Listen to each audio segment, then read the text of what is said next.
etalase penjualan TV itu, jadi dia sembunyi di situ bermalam sampai pagi. Pada saat pagi, pada saat tunggu buka atau transfer buka, mereka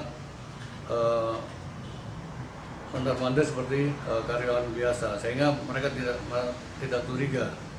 Jadi modusnya itu dia bermalam dulu di toko itu, kemudian mengambil barang itu. Sudah berapa?